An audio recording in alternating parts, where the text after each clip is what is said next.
Hello guys, আসসালামু আলাইকুম। সবাই কেমন আছেন? আশা করি সবাই ভালো আছেন। ঈদের পরের দিন আমরা ঘুরতে ঘুরতে চলে আসলাম সাপাহার। আর অনেক জায়গায় গেছিলাম, ওরা আলাদা ভিডিও আছে, ব্লগ আছে। সাপাহার আমরা আছি এখন, সাপাহারের ভিডিও দিলাম। আর আপনারা দেখতে থাকেন সাপাহার কি ঘটে গেল। আসসালামু আলাইকুম গাইজ, আমরা আসলাম এক জায়গায় ঘুরতে। দুপুরে কিছু খাই নাই, সকালে কিছু খাই নাই। মানে আমাদের সাথে এমন পাবলিক আছে, সব না খাওয়া বাড়ি পাবলিক। মানে 10 টাকা খরচ করে কেউ খাবে না। সবচেয়ে বড় মানে আমার অযৌক্তিক একটা বিষয়, আমরা আমরা ফুচকা খাইতে গেছি, বাজে ফুচকা আমি খাই নাই গাইস। ফুচকা খাই নাই, এখন বিল দিছি 10 টাকা। তারপরে 6 জনে খাইতে 10 টাকা বিলে চলে আসলো।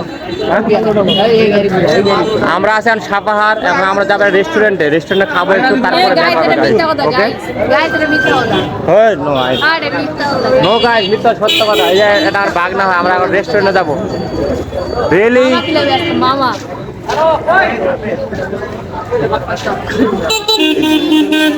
আমরা এখন গাড়িতে চড়বো, গাড়িতে চড়ে আগাদুন যাবো, আগাদুন যায় পাহাড়ে চলে যাবো। গাইস তার আজকে অনেক জার্নি করতে ভালো লাগে, ঠিক আছে?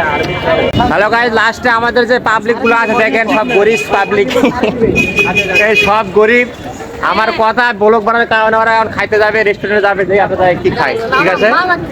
নো, আমি খেলাম না, আমি গরিব মানুষ, আমি সবচেয়ে আমি গরিব, আমি ভিক্ষা করে খাই মাঝে মাঝে। হ্যালো গাইস, চলে আসলাম অলরেডি রেস্টুরেন্টে খাওয়ার জন্য। আসার পরে আমরা বেশি কিছু খাই নাই, হাফ হাফ বিরিয়ানি খাচ্ছি এখানে। বিরিয়ানির টেস্টটা অনেক ভালো ছিল, কিন্তু গোস্তগুলো ওরা মানে কেমন যেন ছিল। যাই হোক, সব মিলে অনেক ভালো ছিল, এনজয় করলাম এখানে অনেকক্ষণ, কয়েকটা ছবি তুললাম। ছবি তোলার পরে আমরা খাওয়া দাওয়া শেষ করে এখন বাড়িতে চলে যাব। অনেক রাত, মানে সন্ধ্যা হয়ে গেছে আমাদের এখান থেকে, আবার অনেক দূর, নিম্ন হলো 1.5 ঘন্টা বা 1 ঘন্টার কাছাকাছি মানে জার্নি করতে হবে। সবাই ভালো থাকবেন, আল্লাহ হাফেজ।